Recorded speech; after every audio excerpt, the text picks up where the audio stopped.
ito, gumamit siya ng isang sandata na sa kanyang pakipagtunggali sa demonyo ay magiging epektibo. Nung tuksohin ng masamang spirito sa Jesus sa larangan ng pagkain na ang mga bato ay gawing tinapay para makakain si Jesus at mawalang kanyang gutom. Anong sagot ni Jesus? Nasusulat. Isa, dalawa. Pangatlong beses ginamit ni Jesus. Nag-quote siya. Ano ba ang kasulatan? Ang buhay na salita ng Diyos. Ginamit ni Jesus ang Biblia sa kanyang pakipagtunggali sa diablo, si Satanas. Ibig sabihin, sa loob ng 40 araw na ito, hanapin natin yung mga Biblia sa bahay natin. Basahin natin. Magdasal tayo kasama ang salita ng Diyos. Kung high-tech na tayo, syempre, lahat ng mga cellphones natin, kahit paano, ay naka-download na tayo ng Bible app. Gamitin natin. Magdasal tayo. Gamitin natin ang buhay na salita ng Diyos sa loob ng 4 na araw na ito. Pangalawa, si Jesus, sa kanyang pagkipagtunggali sa masamang espiritu, tinukso siya. Ang pagsusulit ng katapatan ng Diyos sa kanyang Ama sa langit ay ang pagtukso sa kanya ng masamang espiritu. Yung ating pagtalima kay Jesus, ang ating pagsunod sa kanya, ang ating pananalig kay Jesus ay dadaan ng pagsusulit. Tutuksuhin tayo ng masamang espiritu.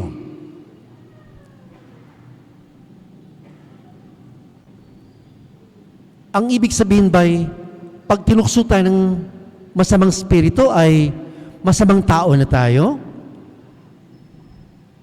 Kung si Jesus ay tinukso ng demonyo, siya ba'y masamang tao? Ibig sabihin, ang masamang espiritu ay walang pinipili na tao. Kung hindi man niya tayo tutuksuhin, ibig sabihin, kaanib niya tayo sa kanyang kampo. Kaya, mag-expect tayo na tutuksuhin tayo ng Diyos ng masamang espiritu sa lahat na larangan ng ating buhay. Sa ating katapatan, sa ating pananalig, sa ating pakipagkapwa-tao, sa pamilya natin, sa lipunan natin, tutuksuhin tayo ng masamang espiritu.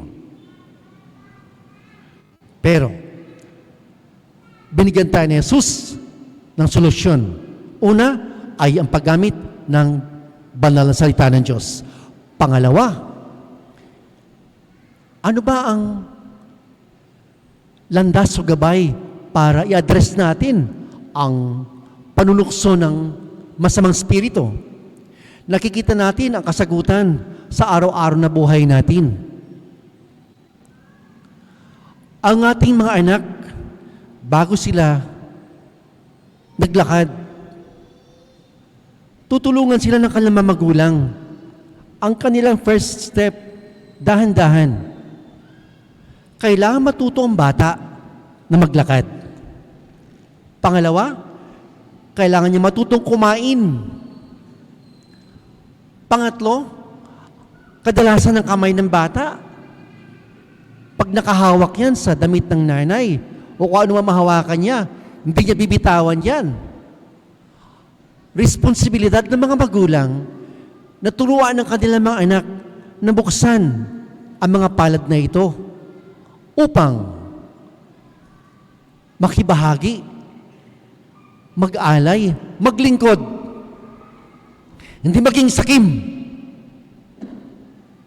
Tuturuan ng magulang ang landas ng paglilingkod, pamilya, simbahan at lipunan. Ibig sabihin, sa loob ng 40 araw na ito, pinapala sa atin ng Diyos na kailangan uli nating maalaala kung paano tayo tumugon sa panawagan o panunukso ng demonyo. Sasabihin natin, wait, back off ka lang. Okay? Pwede nating sayawan yan. Wait. Okay? Practice makes one perfect. Kung nakaya ni Jesus ang panunukso sa kanya ng demonyo, tayo bilang mga lagad ni Kristo, sasabihin natin sa masamang spirito, si Satanas, sa Diablo, wait, back off, hindi, no. Ang panahon ng Kwaresma ay ang pagtugon sa masamang spirito na hindi. Wala kang lugar dito. Go somewhere else. Sa nasabi ko kanina, practice makes one perfect. Sa miksang ito, hilingin natin ang grasya kay Jesus na magpakita ng kaunting pabor para sa Kanya. Batid ng lahat ang pasakit na dinanas ni Jesus nung tayo Kanyang niligtas sa ating makasalanan at kamatayan. Nagpakahirap siya. Namatay sa krus at muling nabuhay. Tayo, ano ang tugon natin sa panawagan ni Kristo? Sa ngalan ng Ama, ng Anak at ng Espiritu Santo, tumayo po tayong lahat at ating pong sariwain ang ating pananampalataya.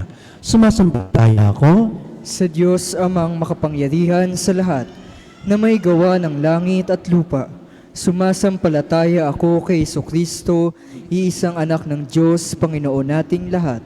Nagkatawang tao siya, lalang ng Espiritu Santo, pinanganak ni Santa Mariang Birhen, pinagpakasakit ni Poncio Pilato, ipinako sa krus, namatay, inilibing, nanaog sa kinaroroonan ng mga yumao, nang may ikatlong araw na buhay na maguli, umakyat sa langit, naluluklok sa kanan ng Diyos amang makapangyarihan sa lahat. Doon magmumulang paridito at huhukom sa nangabubuhay at nangamatay na tao. Sumasampalataya naman ako sa Diyos Espiritu Santo, sa banal na simbahang katolika, sa kasamahan ng mga banal, sa kapatawaran ng mga kasalanan, sa pagkabuhay na muli ng nangamatay na tao, at sa buhay na walang hanggan. Amen. Hiniling namin sa iyo ngayon, Ama, na patuloy mo kaming gabayan upang mapaglabanan namin ang mga tukso sa aming buhay. Buong tiwala kaming dumadalangin ang ating tugon, Panginoon, patatagin mo kami sa iyong pag-ibig. Panginoon, patatagin mo kami sa iyong pag-ibig. Para sa mga namumuno sa simbahan, makasumpong nawa sila ng lakas kay Jesus, na sa tuwing sila'y nasa bingit ng pagsuko, sa tuksong mamuhay ng taliwas sa Ebanghelyo, manalangin tayo. Panginoon, patatagin mo kami sa iyong pag-ibig. Para sa mga namumuno sa aming pamahalaan, pukawin mo nawa sila ng iyong dakilang pag-ibig upang gamitin nila ang kaban ng bayan sa mga programang kapaki-pakinabang sa mamamayan. Manalangin tayo. Panginoon, patatagin mo kami sa iyong pag-ibig. Para sa mga naghahanda sa pagtanggap ng binyag, tulad ng ating Panginoong Hesus, lagi nawa nilang piliin ang tama, mabuti at kalooban ng Diyos sa tuwing humaharap sila sa tukso ng demonyo. Manalangin tayo. Panginoon, patatagin mo kami sa iyong pag-ibig. Para sa mga kapatid naming pumanaw, kahabagan mo nawa sila upang ganap silang makasapit sa buhay na walang hanggan. Manalangin tayo. Panginoon, patatagin mo kami sa iyong pag-ibig.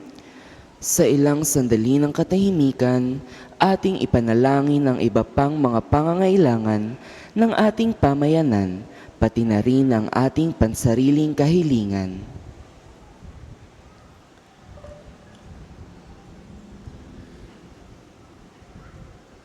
Manalangin tayo. Panginoon, patatagin mo kami sa iyong pag-ibig. Lumapitin tayo sa ating mahal na ina, si Maria. Nagabayan tayo sa ating paglalakbay sa loob ng 40 araw upang tayo maging ganap na maging alagad ng kanyang kaisa-isang anak na si Jesus. Sabay-sabay tayo, Abaginong Maria, napupuno ka ng grasya. Ang Panginoon Diyos ay sumasayo. Bukod kang pinagpala sa babaeng lahat, at pinagpala naman yung anak na si Jesus. Santa Maria, Ina ng Diyos, panalangin mo kami makasalanan, ngayon at kung kami umamatay. Amen. Ito'y aming hiniling sa pangalan ni Kristo na aming Panginoon. Amen.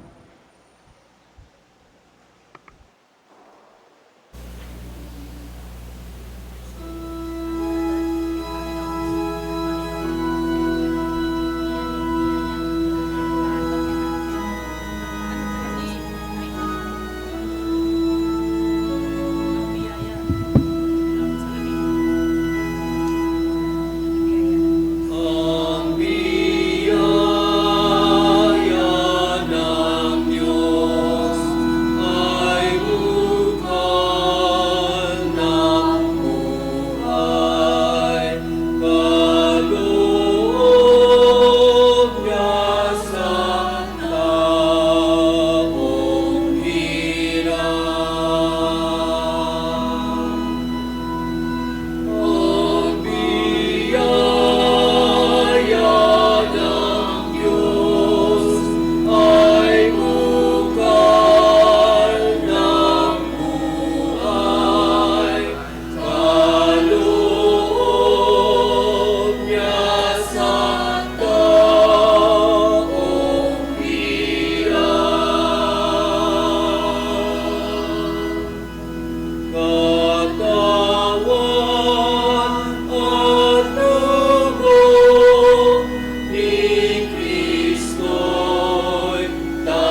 Manalangin kayo mga kapatid, o pagkain ng ay kalugdan ng Diyos sa mga makapangyarihan. Tanggapin nawa ng Panginoon itong paghahain sa iyong mga kamay, sa kapulian niya at karangalan sa ating kapakinabangan at sa buong sambayanan niyang banal. Ama naming lumikha, gawin mo kami maging marapat maghain sa pagdiriwang namin ngayon ng pagsisimulang banal na panahon ng 40 araw ng paghahanda para sa Pasko ng Pagkabuhay. Sa pamagitan ni Jesucristo kasama ng Espiritu Santo, magpa sa walang hanggan. Amen. Sumainyo ang Panginoon. At sumayo din. Itaas sa Diyos ang inyong mga puso at diwa. Itinaas na namin sa Panginoon. Pasalamatan natin, Panginoong ating Diyos. Madapat na siya ay pasalamatan. Ama namin makapangyarihan, tunay nga marapat na ikaw aming pasalamatan sa pamagitan ni Jesucristo na aming Panginoon.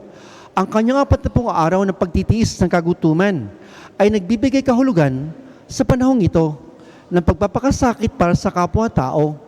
Ang pagtalikod niya sa tuksong maging makasarili ay nagtuturo sa aming harapin ang pagpapakabuti upang kaisa niya maging malaya kami sa pagdulog sa pagsanguling hapunan na siyang hantungan ng lahat sa kalangitan. Kaya kaisa